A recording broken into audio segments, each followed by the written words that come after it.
Y bien, mis amigos, regresamos acá nuevamente a Radio Isla 1320, a La Otra Realidad. Hoy es 25, viernes 25 de octubre, la peseta, mi madre, aquí estamos en el quarter.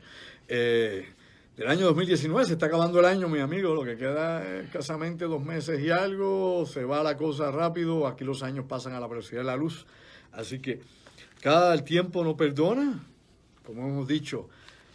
Dicen que es el único maestro que sus discípulos no le sobreviven, el tiempo. El tiempo nos da madurez, en la mayoría de los casos. Hay gente que nunca madura, pero en la mayoría de los casos nos da madurez la experiencia, ¿no?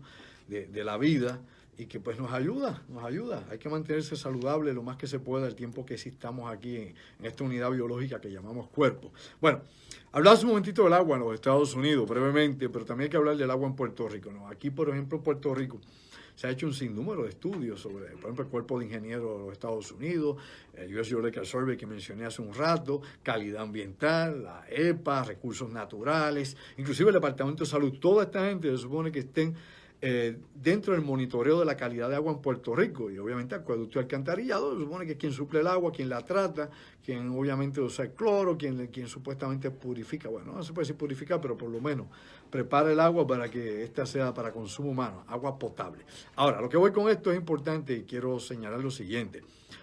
La mayoría de todos los cuerpos de agua de superficie en Puerto Rico están bien contaminados, sépalo usted. Estamos hablando aquí de agua de superficie, ríos, lagunas, lagos, estuarios, todo eso. ¿Por qué? Bueno, por muchas razones están contaminadas en Puerto Rico. Primero, por la basura que la gente vierte en los ríos. Hombre, usted no ha visto las quebradas a veces en Puerto Rico llenas de basura. Bueno, el Cañón San Cristóbal por décadas fue un vertedero clandestino, por décadas, hasta que fue rescatado, porque es un lugar allí en Barranquita hermoso, ese famoso Cañón San Cristóbal, que yo diría que el 90% de los puertorriqueños o más nunca lo han visto, y eso es una de las maravillas naturales de este país, como muchas otras que la gente no conoce. Una isla de 100 por 35, la mayor parte de la población no conoce las bellezas naturales ni escénicas de Puerto Rico. Inclusive hay gente, créalo o no, que vive en el centro de la isla de Puerto Rico que nunca se han bañado en el mar.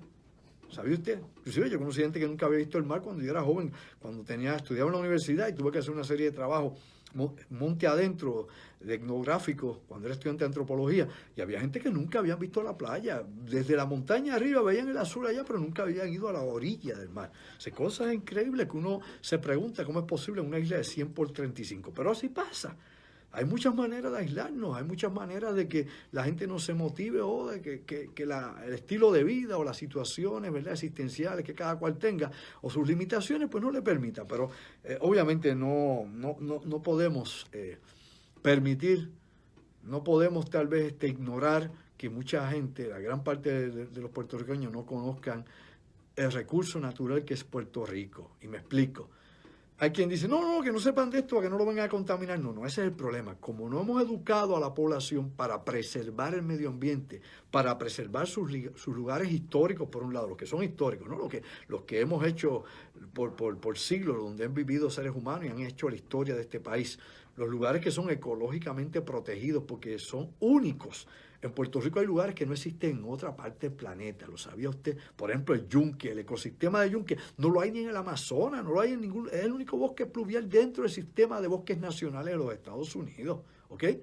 Usted tiene allí una serie de institutos de investigación porque el yunque amerita estarlo observando e investigando por las cosas que se han descubierto sobre este lugar en Puerto Rico, que es muy diferente a lo que usted puede escuchar por ahí, la ignorancia sobre los datos científicos, la información real de lo que es este bosque del Caribe, este bosque tropical, de este bosque fluvial.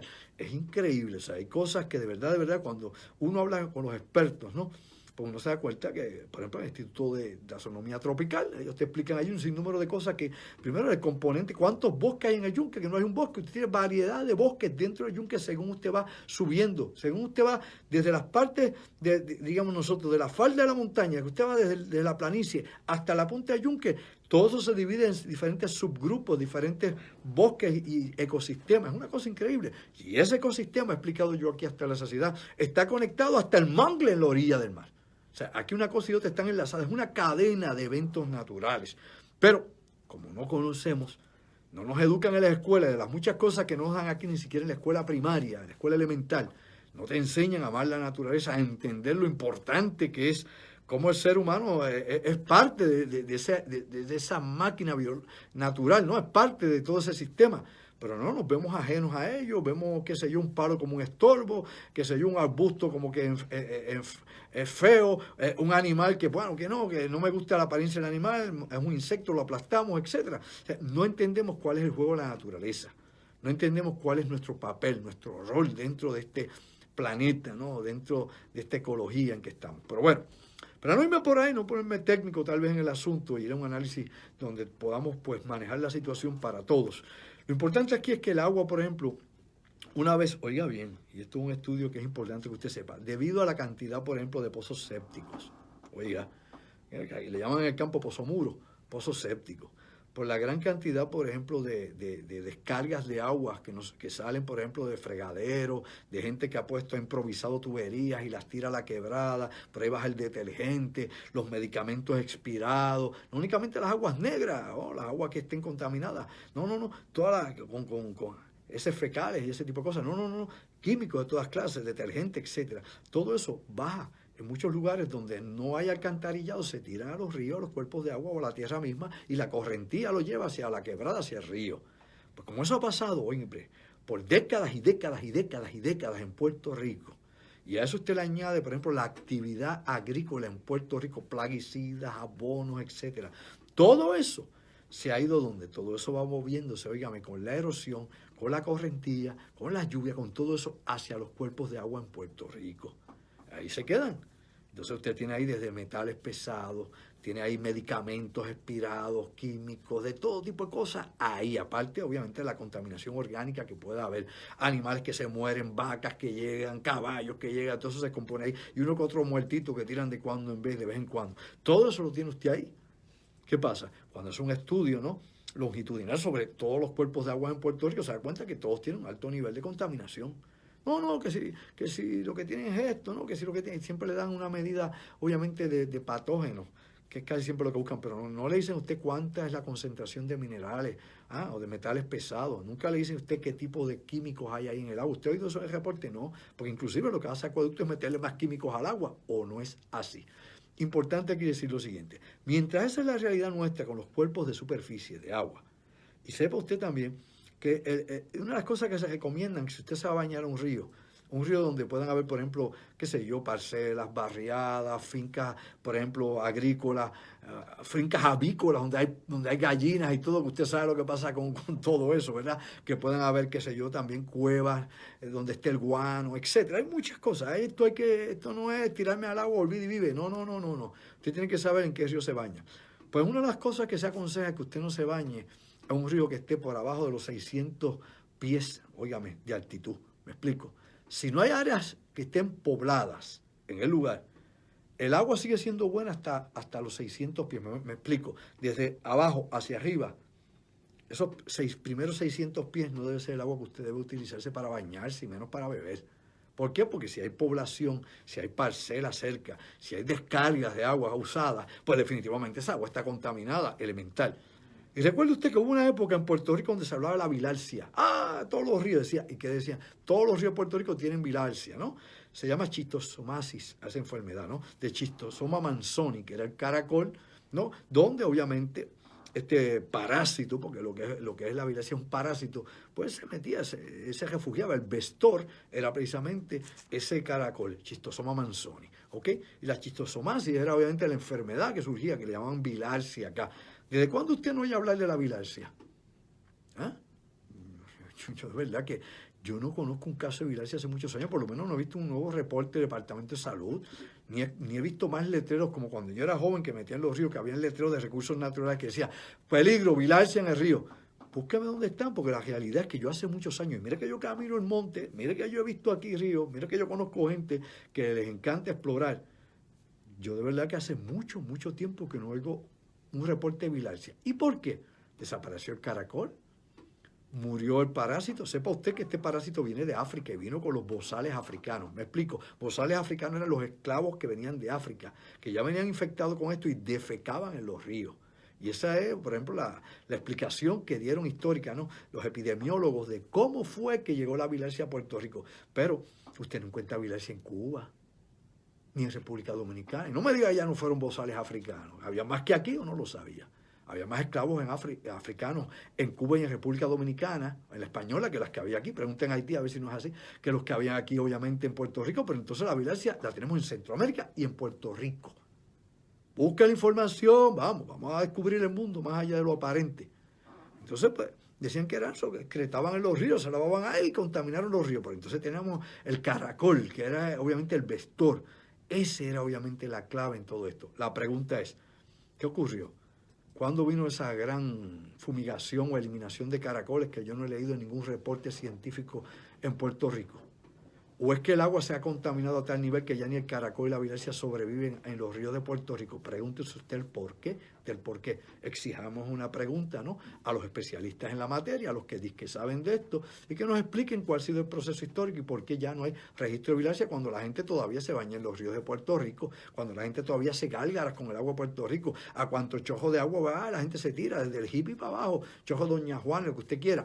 Pero, nuevamente le digo, siempre se recomendaba, si eran zonas donde no había mucha población en la montaña que descargara aguas en la quebrada, en los tributarios de los ríos, por ejemplo, pues de esos 600 pies, después de 600 pies hacia arriba, los 650, 700 pies, el agua allí era prácticamente el agua de manantial que venía filtrada por la misma naturaleza. ¿Ok? Ok, ¿qué pasa? Dándole esta breve explicación sobre todo esto, de lo que a usted nunca le habla a nadie, porque aquí no hablan de eso. Ahora yo hablé de esto, óigame, probablemente en la televisión aparezca ahorita alguien haciendo un reportaje sobre el asunto, porque si usted está al tanto de las cosas, cada vez que aquí en La Otra Realidad se hablan cosas durante todas las semanas, semana tras semana, luego parece ser que los que escriben, ¿verdad?, qué se va a reportar, qué se va a investigar o qué se va a hacer, pues lo copian inmediatamente y lo utilizan como guión para la televisión, que es gente poca inventiva, ¿no?, y que poca... ¿qué diría yo?, información tienen de los asuntos. Pero bueno, vamos a dejárselo ahí. Algunos de radio y otros de televisión, que parece ser que acá la fuente primaria de información es esta. Y aún así, pues ya usted sabe, hay que darle codo a todo lo que se tire por aquí. Importante señalar lo siguiente. Mientras eso sucede, hay otro ángulo de todo esto que tiene que ver con el agua de Puerto Rico. Mientras esas aguas están contaminadas, las aguas subterráneas de Puerto Rico son de alta calidad. Por ejemplo, el Carso. En el Carso nosotros tenemos una enorme reserva de agua, gigantesca reserva de agua en la zona del Carso. Increíblemente, tan grande e importante es que inclusive, si hacemos un poco de memoria, en la época del exgobernador Luis Fortuño, se estuvo cabildeando para tomar parte de esas tierras del Carso y cedérsela, ¿no?, a intereses exógenos, ¿no?, o extranjeros, o intereses norteamericanos, o tal vez, quién sabe, si a Nestlé, que es alemana. ¿Para qué? Para extraer agua en Puerto Rico. ¿Usted se le olvidó ese issue? ¿No? ¿Se le olvidó ya? Pues claro, recuerde, haga memoria. Eso está prohibido olvidarlo. Entregar sectores del Carso precisamente porque es una reserva de agua. Y no solamente es una reserva de agua. Recuerde usted que el yunque es una máquina de crear agua. El yunque crea agua, inclusive en época de sequía, es una máquina de crear agua, de condensación, pero eso es un bosque pluvial, es un bosque de lluvia. Pero entonces tiene el Carso, que es una zona de ¿qué? Es una zona de purificación de agua, porque inclusive el agua de lluvia ya no viene, está contaminada, mi amigo y mi amiga. Cuando pasa por el Carso, la estructura geológica la purifica, es un filtro natural. Es como ponerle un filtro al agua, usted la está filtrando, ¿no? Como estos filtros, por ejemplo, de osmosis revertida. Lo mismo, filtra y purifica toda esa agua, y esa agua se acumula en acuíferos subterráneos, ¿no?, en enormes cantidades de agua, millones y millones y millones y millones y millones, ¿no?, de galones de agua subterránea. Ahora, ¿qué pasa? Mientras esa agua no se contamine, tenemos una reserva importantísima, una reserva estratégica de agua aquí en Puerto Rico. Y ese es el recurso más valioso de este país. Tan valioso es que cuando usted se pregunta, ¿pero por qué los norteamericanos tanta cosa con Puerto Rico? ¿Por qué los Estados Unidos, cuando Bennett Johnson hizo aquella allá a finales de los 80, para los 90, aquella vista allá en el Congreso de los Estados Unidos, ¿verdad? Y estaban hablando allá en el Comité de Recursos Naturales y todo esto de los Estados Unidos, del Congreso, y dijeron los norteamericanos, le dijeron a Rafael Hernández Colón, le dijeron en aquel entonces a Carlos Romero Barceló, le dijeron a Rubén Berríos, que eran de los principales líderes que estaban allí, le dijeron, nosotros podemos darle la independencia mañana a Puerto Rico, no hay ningún problema, se la podemos dar. Ahora jamás le vamos a entregar el yunque. Eso está así, busque, vamos, yo le invito aquí y ahora, que busque eso, para que despierte al durmiente ¿Y por qué? No es por la base extraterrestre en el yunque, ni alienígenas, snus que corren por los montes. Ninguna de esas cosas, por favor, no sea boludo. Obviamente porque el recurso que tiene el yunque es increíble. No, tampoco poner acá que si hay oro, mina de oro, que dan los españoles. Hombre, no, por favor, vamos a ser más serios en el análisis. La realidad es que es un recurso de biodiversidad. Aparte del agua que tiene la biodiversidad. Yo he explicado aquí hasta la saciedad, aquí en mis conferencias, en mis clases en la universidad, en todos los foros que he utilizado. La capacidad de recuperación que tiene ese bosque. Si usted escuchó este programa sabe que es así. Los huracanes lo pueden dejar pelado, lo han pelado. Cada vez que viene un gran huracán lo raspa completo, lo raspa, lo deja quemado. Yo lo he visto ya en 2 o 3 ocasiones en paso de huracanes totalmente pelado. La primera vez con Hugo. ¿Y qué decían los científicos? Tardará 20 años en lo que ese bosque se recupere. Mayay, al año estaba ya como si nada. Ya el bosque se había olvidado. ¿Usted sabe cuántos millones de huracanes en millones de años ha pasado el yunque? ¿Usted se ha preguntado eso? Ese bosque está total, completamente adaptado. ¿Ok? Ese bosque está preparado. Su naturaleza es resistir huracanes, sobrevivir y renovarse después. Porque lo que hace el huracán es renovar el bosque, no es destruirlo. A nosotros nos destruye la casa mal construida o mal ubicada o en áreas inundables, porque acá los seres humanos andamos con la cabeza perdida en la noria. Pero obviamente la naturaleza está ahí porque precisamente ese es su trabajo. El yunque, los huracanes no le hacen nada, sobrevive. No, que se derrumbó el camino. Bueno, el camino que usted hizo, pero el camino del río sigue, el camino que tienen todas las demás formas de vida del bosque continúan. Y se amplía precisamente, se fortalece, se renueva toda la vida, la biodiversidad del bosque. Tanto se probó esto, y es una de las claves que descubrieron los científicos militares del Departamento de la Defensa de los Estados Unidos, del Pentágono, es cuando hicieron las pruebas con agente naranja, con la dioxina, que es Monsanto quien la fabrica, que estemos al día con los datos. Y cuando usaron el Celsium, por ejemplo, 237 en el yunque, eso no le hizo nada al bosque. Se quemaron, el árbol cuando aplicaban la pila radiactiva, no, eso era... miles de rotens.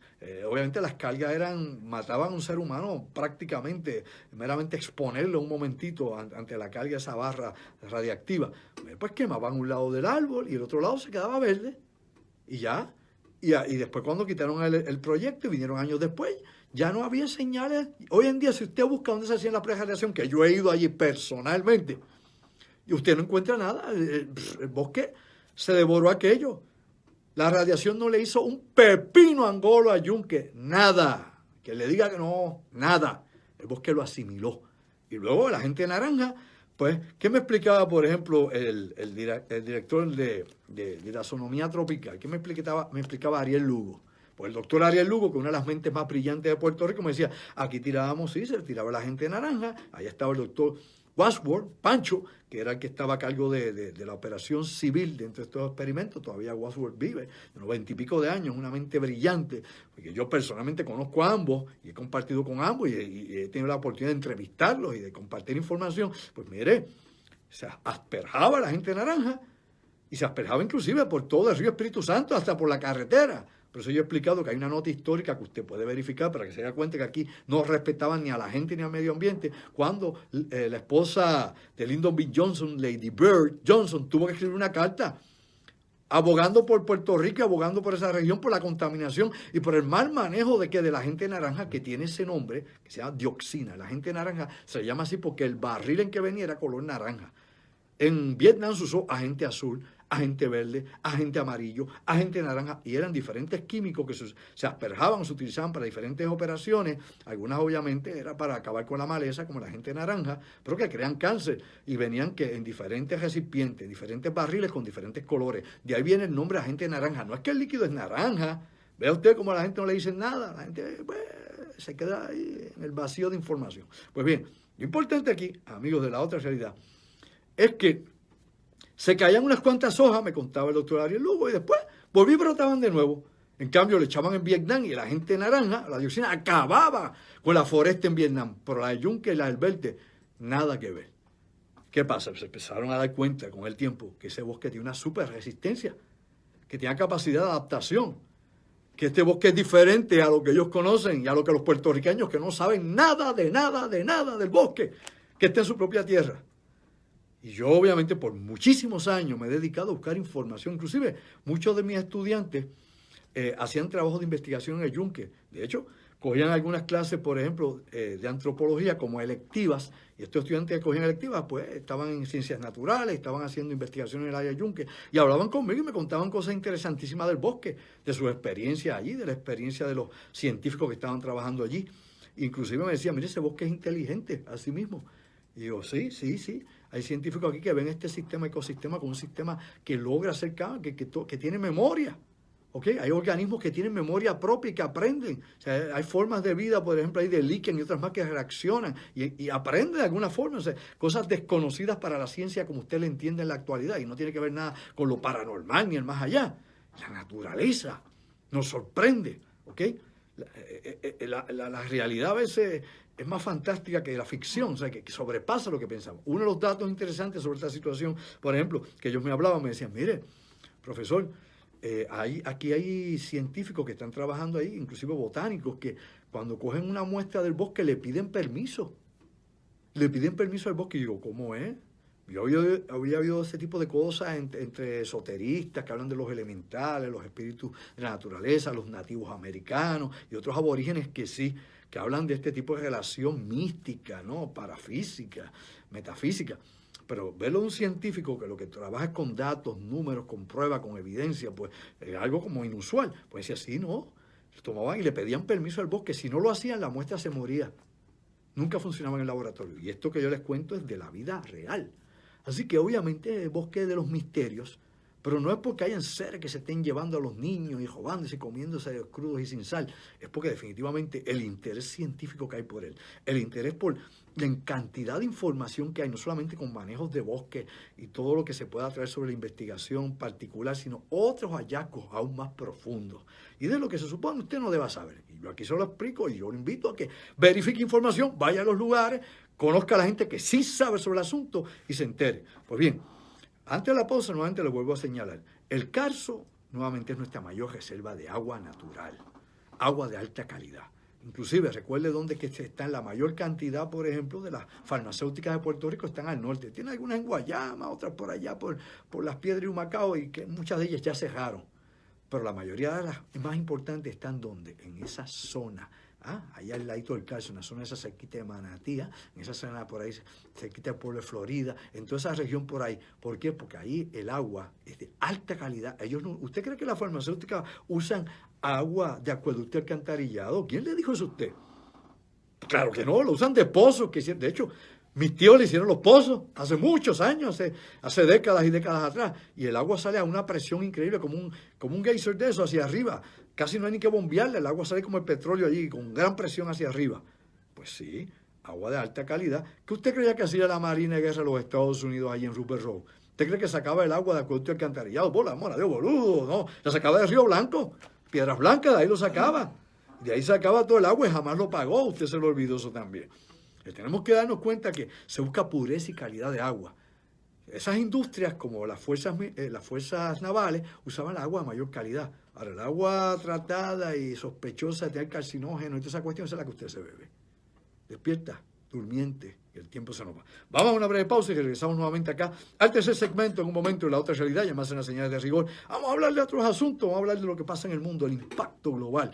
Y recuerden, compartan los amigos que están en Facebook, en YouTube, los que compartan este video, díganle a las personas que estamos en Andrew Álvarez Chardón, página oficial, ¿ok? Andrew Álvarez Chardón, mi fanpage, Andrew Álvarez Chardón, página oficial. La otra, Andrew Álvarez Chardón, PhD, denle un like, repórtela, bloquéela y mándale de viaje, que esos son vietnamitas que se colaron. Así que, ¿sabes qué? Llévatela, pégala, Puerto Rico.